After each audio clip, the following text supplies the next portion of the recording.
All right, so let's suppose that you go and buy yourself a property for $500,000 and you're wondering what type of entity you should put this in. You have a couple different options, right? You have a LLC, you have a partnership, you have a S Corp, and then you have a C Corp as your options. Obviously, you can have it on your personal name as well, but these are your core options. Now, if we look at the personal, this is a huge problem, right? And the reason this is a huge problem is because you have liability. So we don't want to have the personal kind of ownership structure. It's not going to work very well for you. In the C corporation structure, we got a flat 21% tax. That's not very efficient for most real estate. There's something called a consolidated return. We could talk about that in another video, but for now, C corporation makes no sense.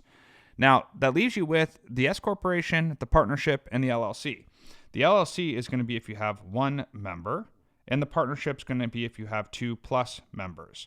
Now remember, both the partnership and the LLC, they don't pay any tax. And the reason that they don't pay tax is because they flow that income to somewhere else. So if it's an LLC, that'll flow to you. If it's a partnership, it gets split, right? So a partnership looks like this.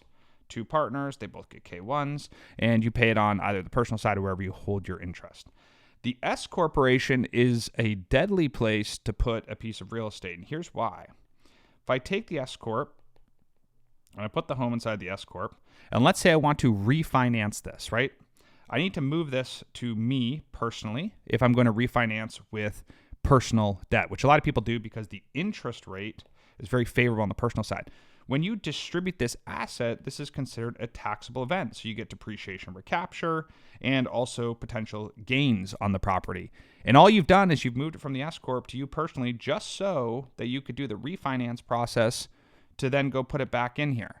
That's a huge problem because you're going to have a taxable event right away, even though you didn't actually sell the thing. So you have like this phantom tax that you've basically accumulated because of that. You also lose what's called the stepped up basis, right? The stepped up basis, which is, a value that the property has upon death, right? So the fair market value, if it goes up, if you bought it for 500 and it's worth 700, that's the basis. It's changing. Huge problem. Now, this distribution that you do here on the personal side, this is also a problem when you go to refi because that becomes taxable. And remember, there's 2 types of taxation here. There is the capital gains, right? So if I bought it for 500 and I moved it fair market value at 700, the gain there is assumed to be 200 approximately, okay? Now there's some other calculations in the cap gains, but I'm just trying to keep it simple for you. And then there's also depreciation recapture, which is at 25%, right? This is the depreciation you took that gets added back. Both of these, the capital gains and the depreciation recapture, exist when you have the S corporation. So super, super important. Now, the stepped up basis problem we had before was on the entity side. We also have this issue when you die. So typically, if you bought a home for $500K and it was worth $1 million and you died, the person who takes over the property could sell it for $1 million and there is no gain. That's called the stepped up basis. You're entitled to that. Everybody's entitled to that. Now, the big problem with all of this strategy is that most people think, oh, well, the S Corp, right? The S Corp reduces my payroll tax. That's true. Those are for active businesses.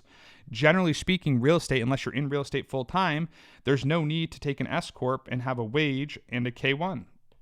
You don't need this because rental real estate is generally passive if you're not participating, or it's active if you're rep status or you're short-term rental or something like this. So a better strategy for most people is if you're going to have a 2-person entity, which is very, very common, you set up the 1065 partnership, right? Each of you get a K1. It's a flow-through entity, and you put the piece of property inside the partnership. Now, if there's only one of you, instead of being a partnership, it's going to just be a single-member LLC, and we'll put this right here. We'll put it as a single-member LLC. And then this will get reported onto your Schedule E. Let's just put this over here. So in either situation, they're in flow-through entities. They're not in C Corps. They're not in S Corps. You're putting them here. This gives you flexibility. The reason this gives you flexibility is if you put it inside the partnership or the LLC, just the disregarded entities, okay? You can take them out, put them in your personal name to refinance them, and then go put them back in with no problem. These are considered non-taxable transfers for the purpose of refinancing, and these are not a problem. As I mentioned before, when you do this with the S corporation, you have a serious problem. So with real estate, again, generally keeping it in a disregarded entity is a very good idea. Now, you do need to check with your tax pro, though, because there are other scenarios where you might have potentially, let's say, a holding company, and that holding company might own an LLC that owns the piece of property, okay?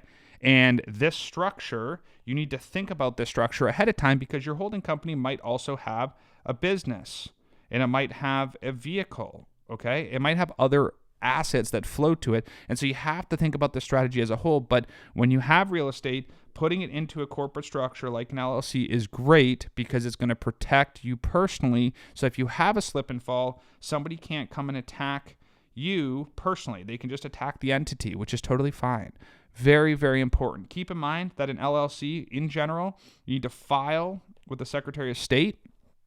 You need to get an EIN, right? Because you want to have a separate tax ID number so your social is not exposed there. That's the right way to do that.